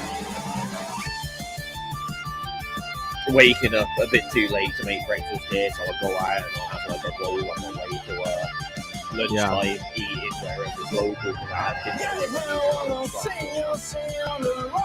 The worst thing is I've been working this when I've been working at home. I've been working this area at Cambridge, and there's nothing there apart from this one fantastic but great food. But that's the only place that I can eat. So every Friday and this week Friday and Monday, I was eating very nice club food. Yeah. Oh, there we go. That was a definite ending. It was. The other track wasn't ready for that ending. Yeah, that was cool. That was punky. I think. Yeah, it was all right. I feel like that might be up Spike Street, to be fair. And this is a massive juxtaposition. It really is. But like I said, I wanted a bit more variety this week. So, yeah, these are all from 2021.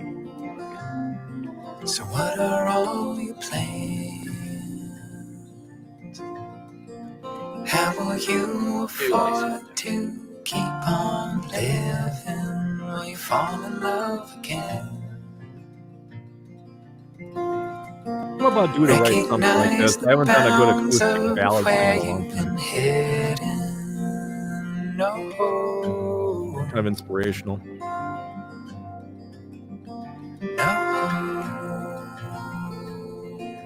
That's why I can't wait for you guys to hear Dragon Riders. It's all acoustic because I haven't used acoustics in a long time, so I was due. It came out pretty good. Thinking of a way from here to a new day when the hours we hold dear, swept along by mountains cold and clear. Oh. Reminds me of if you remember them or I've ever heard the Coral. Yeah, sorry, I can't quite hear you. I got the music over you. I was just saying they remind me of the Coral, if you've ever heard of the Coral. I think I have. They sound like this, believe it or not. And it sounds just like this. Okay, yeah, great. A bit more with a full band, but similar style. Oh, okay. Reminds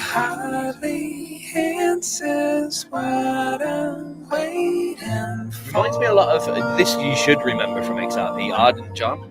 They did that in the morning. Yes, I do.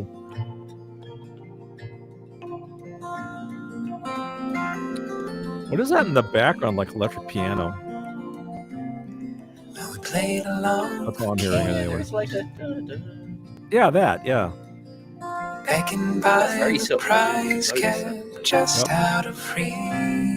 Let the measure of I'm amazed sometimes I hear detail because the streaming is so weird coming from you, but sometimes it gets really clear, you know. Did you not know the choral? Yeah, probably not, Spike. I don't think the Americans know the Coral. No, that's not on our radar. It's always been They've got quite an old band, to be fair. Well, relatively. Right now, they're old. I don't know. I haven't heard anything off them since the one tune there. Were they more of a folk thing, or prog, or how would you label it? Kind. I mean, it's what I would have initially called way back in the day just indie. Okay. Before Wrecker's going. Yeah, I'm saying goodbye. Thanks for joining us. Yep. See you, Wrecker. Take care, man. Yeah, very. Yeah, indie before indie got ruined and just called any indie kind of style that came out through the mainstream pop world. Tried to think of indie folk. Yeah, Indie folk. Yeah. Okay. It's what I'd have just called indie before the term indie got ruined by any band that was an alternative band in the mainstream charts. Here we go. You're listening to XRP Radio. That was Scott Jackson with Plans. Prior to that, you heard Drive from Neofelis Nebulosa, which is a fantastic name, it has to be said. Sure is. Quite a juxtaposition of tracks, something very thrashy and punky, followed by something very unthrashy and punky. I don't know what I was going to say. Here's our newest unthrashy song, folks. Yeah, Here is our newest unthrashy song. our newest unthrashy. That's a brand new genre, unthrash. Unthrash. Dreaming of You. That was it. That's the one. Okay. Yeah. Gotcha. But you don't. It's no bells are being rung. Nope. Sorry. I know a lot of music, but that doesn't ring a bell. It had a little bit of that doom. No, they didn't sound like that at all. Ignore what I just did. It did not sound like that. That was a terrible interpretation of it. It's probably lucky actually, so I don't get sued by them. They can't sue me for copyright. They can only sue me for libel and slander now. Yeah, they didn't sound like that. Sorry, Spike. It's not ringing any bells for me. Oh well, maybe I'll send you a link later. Okay, cool. Okay, cool. All right. So yeah, we've gone through the majority of things that we intended to do way too quickly, but it was all really good. So we could bring it back to the start. Bring it right back to the start. Bring it down low. Bring it down, baby. and talk about what we're going to have for dinner. Yeah, this is interesting part of the show. I think I'm looking at probably warming up something frozen. So probably some type of form of frozen chicken object, Okay. Chicken strips, or we have chicken fries here. I just found over at a Walmart had chicken fries. I have some of those left. No. See, I've been duped by chicken fries before because I've had chicken fries from certain places, and it is a fry-like object, but it's made of it's like Southern fried chicken or something like that, and it's correct. Yes, it's Southern fried chicken shaped like fries, right? Yes. Exactly. Now, I've unfortunately been to two places, and I think this is a Scottish thing. Scottish restaurants like to jump on an idea but dupe you a little bit. So one, I've had chicken fries, which are just normal like McDonald's standard fries that have chicken seasoning on them. Oh, that's different. I've never heard of that before. So chicken fries. And then the weirdest one that I had was that they were more like chips, and they'd kind of mashed potato and got bits of like pulled chicken, and then they'd reformed them into fries and then deep fried them. So it was kind of a fry with bits of pulled chicken in it. That sounds bad. It wasn't horrible, but it's not what I want. Like, it'll be like someone handing you a cup of like orange liquid and going, "This is orange juice," and you sip it, and it's actually like, I can't think of anything else orange off the top of my head, right? Iron brew or something like that. And you're like this. It's not bad, but this is not what I ordered. So it tastes wrong. Yeah, you see, to me, you don't combine potato with chicken. I'm the kind of guy where if you give me a plate of food for dinner, right, and there's chicken and there's potatoes, I need to eat the potatoes first, right? Then the chicken. There is no combining chicken and potato. It needs to be sequential. That's how I eat. What you'd eat all of the potato and then you'd eat all the chicken. Correct. That's the correct way to eat. Yes. See, I used to be a bit like that because of my mom will eat like that, and this goes back to a very old school thing actually. So it was very typical back then for your Sunday dinner in our lower class working families that we had back then. To you whatever, so your meat for your dinner on your Sunday dinner, was actually like if you didn't leave that, you didn't have anything to put on your sandwich for tea. Oh, okay. So what became very normal, especially if my mom still does this today, is she'll eat from worst to best thing on the plate, as it were. So like for me, like I hate peas, so I'd eat all the peas first, and then I'd eat the broccoli, and then you go up to the potatoes, and then the Yorkshire puddings, then and then the last thing you eat is the pigs in blankets, because they're the best thing on the thing. Yeah, that's exactly what I do. Yep. And I did that for quite a while, and to be honest, it was the full English breakfast that ruined that for me, because I figured out like having a mouthful of bacon and sausage is fantastic, but also having a mouthful of bacon and egg is fantastic, and also having a mouthful of bacon, sausage, and egg, and these are all very different experiences. And I love dips. Look in my fridge, right? I have got all the different sauces and dips and things to dip stuff in, and mayonnaises and onion and garlic dip and barbecue sauce, peri. So I've got everything that you could ever imagine. There's so many bottles of sauces in my fridge, from Chinese chili to hot stuff to I've got about 10 different types of chili sauce, and insane, because any meal can be 10 whole meals. Well, any flavor can be 10 different flavors. You just get a big bowl of chips and 10 different dips, and I'm just start dipping. All the different flavors. I love the tapas style of eating, where you don't have a meal, you have like 6 different little bowls, small things. Picnic eating, barbecue eating, lots of just slow eating all the way through the day. Lots of different flavors. That's me all day long. And so I started combining things on my plate, and it also made me better at eating, because I found, because I'm really terrible at eating like healthy stuff, greens and salads and whatever. But I find if I combine these with meats, So, like, I can eat a salad now as long as on every fork that I have of the salad, there is meat and then all the rest of the salad. Yeah, okay. I I can't got just that. eat like a plain salad. No. Okay. And I can't eat it. Like, if I've run out of meat, then the rest of the salad is getting left there in the bowl. Yep. Now my wife Connie, who is a kind of a weirdo, and she married me. When she eats dinner, she combines her vegetables on top of her potatoes. Yeah, instead of putting I can gravy- see that. Yeah. Yeah, she doesn't. And so does her brother. So I look at it and I go, man, that's really kind of weird because I have to have the vegetables separate from the potato, but she puts the vegetable on the potato, eats them together, which to me is strange. But I mean, you're American, so I don't know whether do you know what bubble and squeak is? I've heard of it. So typically, it's very famous. Well, in Birmingham or in the West Midlands, at least, after you've done all your Christmas dinner and that, and you've got loads of leftovers left. Yep. Basically, separate the meat to one side, and you have all your cold cuts that you're just going to eat over the next like 3 days because that's all you've got in the house, right? Yep. You can replace salad with Greg's, yeah. Right, is you get all of the vegetables and all the potatoes and pretty much everything else, and you just mash it into a big mashed potato, and that is bubble and squeak, and you heat that up, fry it up in a frying pan. You fry it up. Okay. Yeah. So afterwards, you just literally just make it into a massive kind of mashed potato, and then fry it up and you know, let it go a bit crispy in that.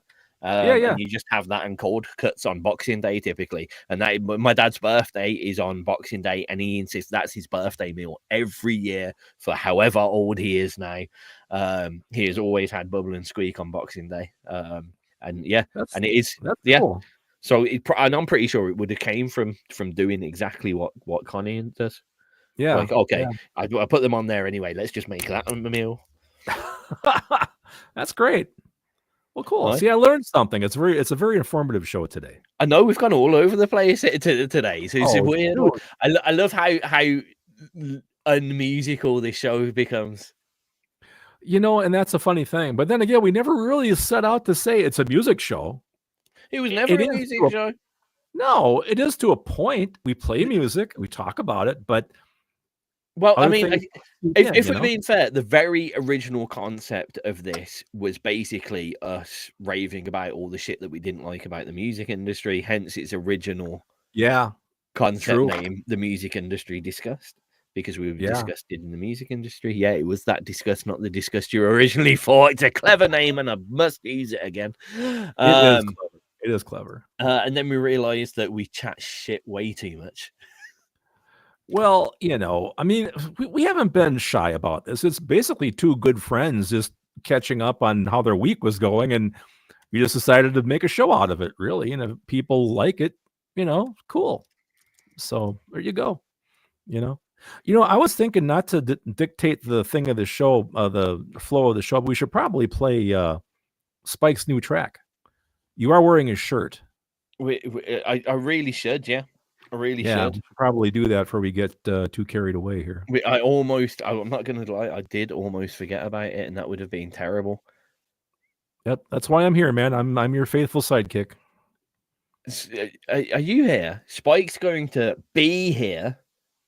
Yeah, I went there in literally 2 seconds because the track's called Be Here by the Spike Direction Effect, everybody. There you go.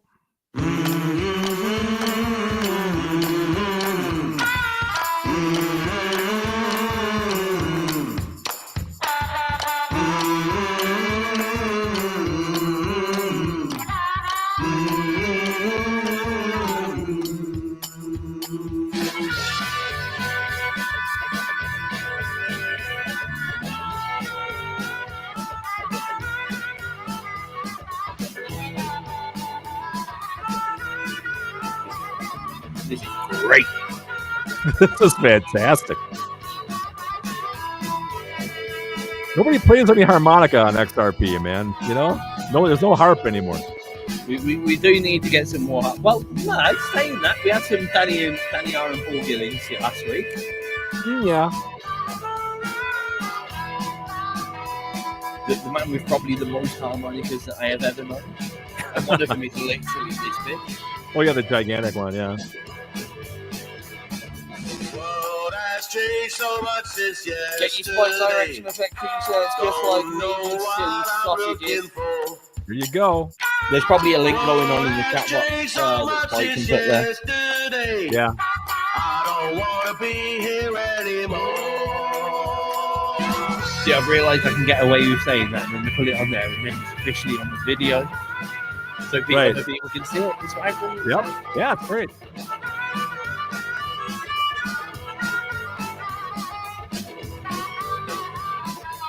Special guest Jim Riley.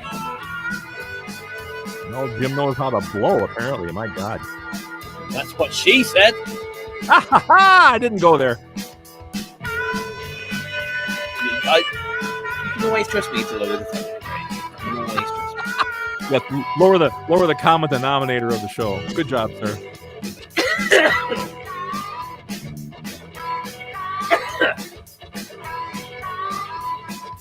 When we were children, you took me in, sitting upon your floor. Why is it once a show, every show? Playing perfect dark until the sun came up. Now I don't want to be here anymore. See, told you, everyone. Yeah, there it is.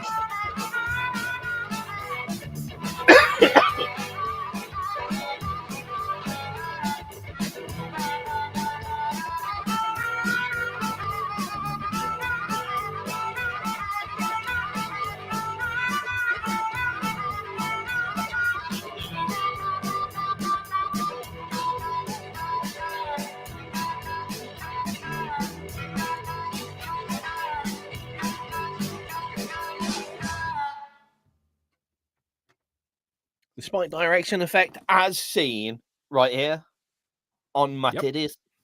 Yep. Wonderful track. Wonderful track. Great track. No. I mean, it's not just not many people play the harp anymore, but not many people play it with that kind of attitude as well. Yeah, no kidding, man. I mean, you can't really play harp like you're playing a violin or something. You've got to. It's a full body instrument for sure. Yeah. Yeah. Yep. Definitely. Cool. Definitely. If you're not doing that bit, you're not playing the harp. Not playing the harp. I want, like, the harp players should really have either a solid keg or a 6-pack. Just from blow crunches. Just from bending, yeah. Yeah, blow for crunches. Sure. Very nice. To which Spike's going to turn around and go, Jim Riley doesn't actually have a stomach. He lost his stomach as a young child in a horrific snowboarding accident. And he walks around on his nipples. What is wrong with me? Why do these intrusive thoughts come out of my mouth? You know, that kind of comment, or I just kind of stand back and let you stew in it. You know, I'm like, yep. I'm out. I don't know what's wrong with me. I tell you. So, according to Spike, he has a video of him walking on his nipples. Wait, what? That's how I'm reading. That's how I'm reading that. I have a video. No, I'm kidding.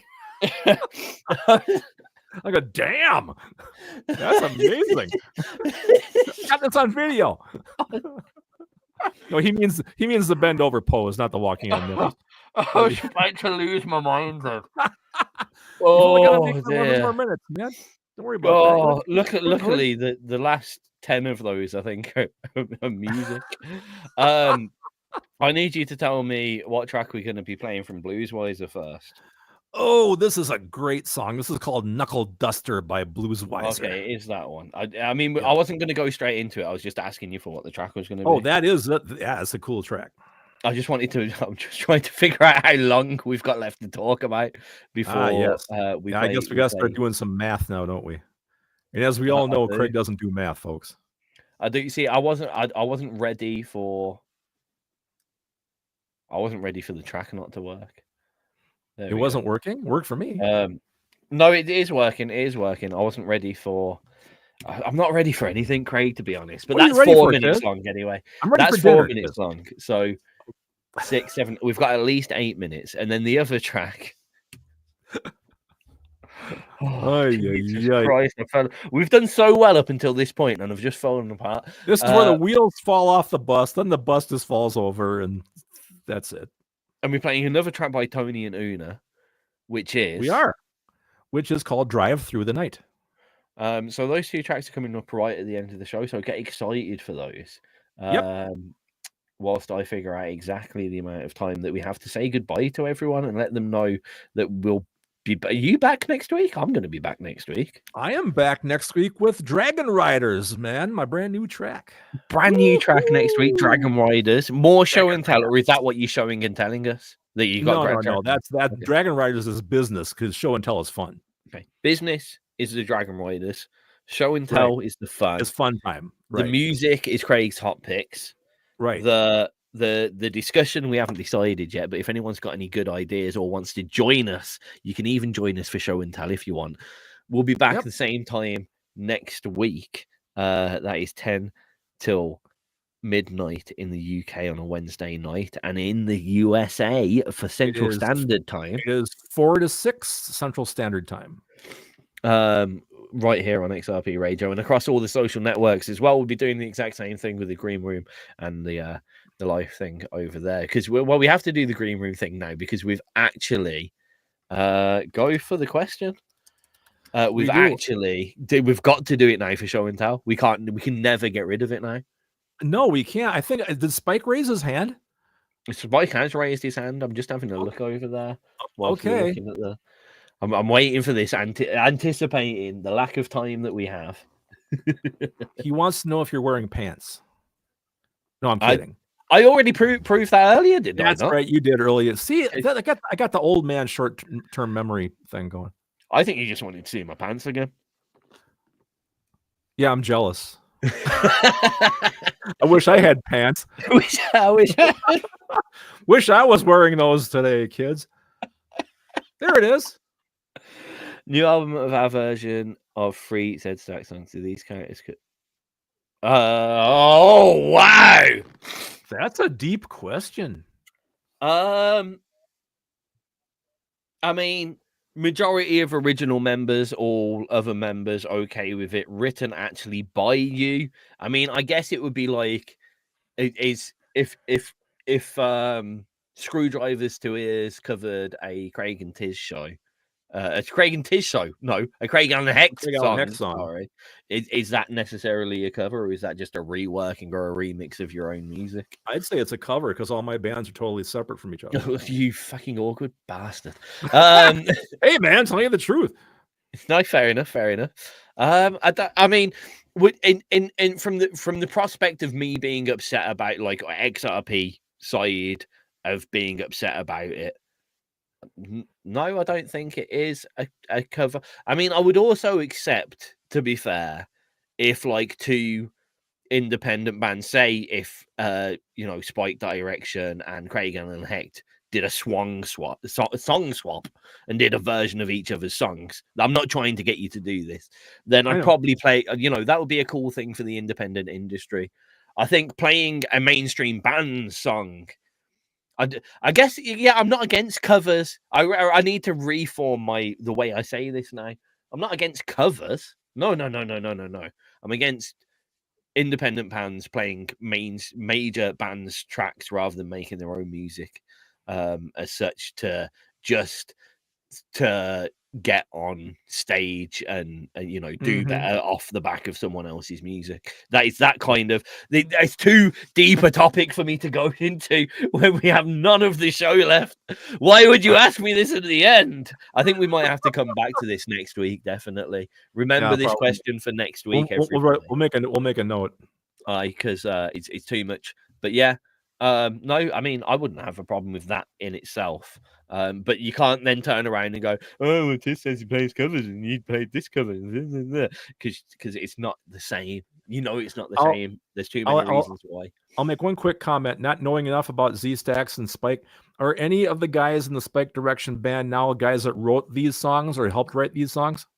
But I mean, some of the band are in both of the bands. I know one member of the band is definitely not in any of the bands. Then they're not covers, because if they actually created those songs, then it's not a cover. You can't cover your own music. Yeah, I can't. Yeah, I mean, yeah, that's my take. Yeah, if these guys actually wrote those or in that band, you can't cover your own stuff. It's your stuff. And they've also, and it's your version of Right. It's so his a version reworking of it. as Yeah, well. it's not a cover.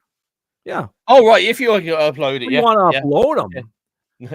I mean, if you could like upload like some shit like Dancing Queen by ABBA or something, that'd be a £10. yeah. Give us some money. Right, we have to play the rest of the songs. We're actually over schedule now. We are. We are back next week, same time, same place. I'm back on Saturday with the tag show, 8 till 11 p.m. GMT UK time. You've got Driving Under Insanity after that. You've got Locked and Loaded before that. Before that, you got Vuxit as well. Loads of stuff on Sunday. So come to Saturday's show and I'll tell you all about the exciting Sundays that we've got lined up for you. It's been an absolute pleasure to entertain you. And now over to Craig. Thank you all for being here. We will see you next week. Have a wonderful weekend. Blues Weiser Knuckle Duster, followed by Drive Through the Night, Tony and Una.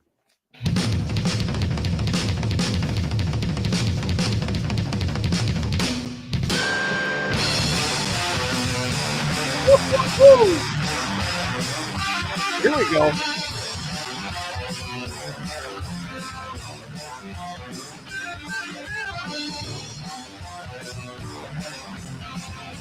Now,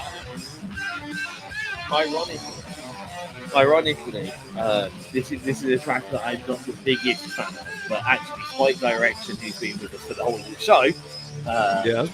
I think for the first time, he used to request this and a couple of other tracks just to annoy me. He loved it. No. He requested it because he does like it a lot. But yeah, I love the groove to it, man. It's got he some also kick. knew I wasn't the biggest fan of it.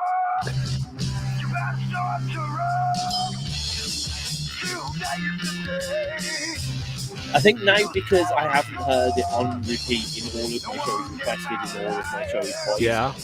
I don't think I hate it quite as much as I did. Oh, that's good.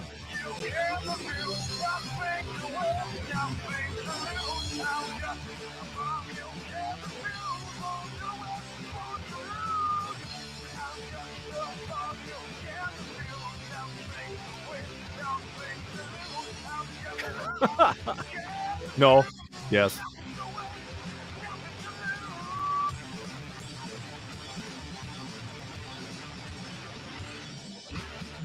Just one of these days, you're gonna run out of luck. Time to pay the price. You had to start to run until there is a day you ran out of luck. So let's get on a boogie. Let's get on. God, who writes lyrics like "Let's get out and boogie"? That's great.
I think there's only like one EDM guy that I know. One. What's it? Excision. No, you mean example? No, Excision, isn't it? I don't know. He was in a band with two other guys. They dressed up like in battle armor and stuff, and they triggered samples off their suits and stuff. It was really cool.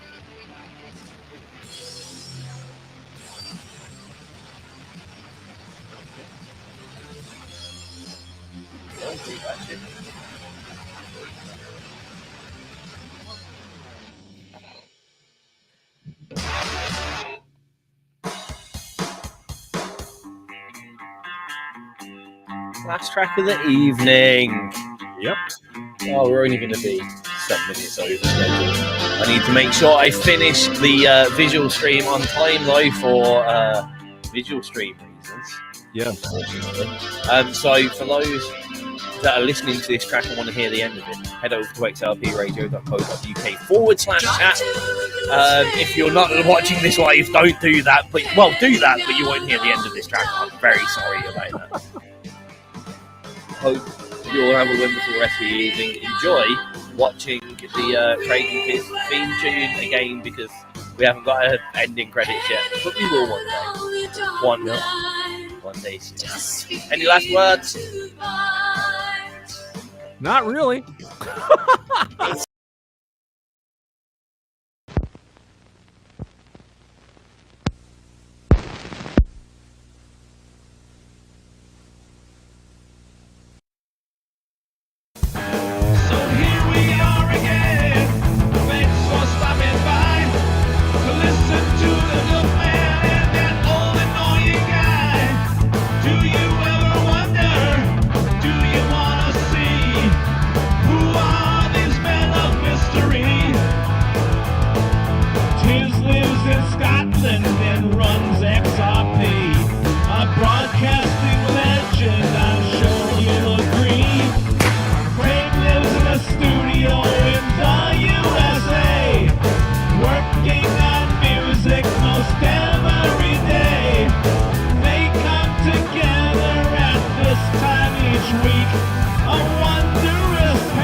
To the grave.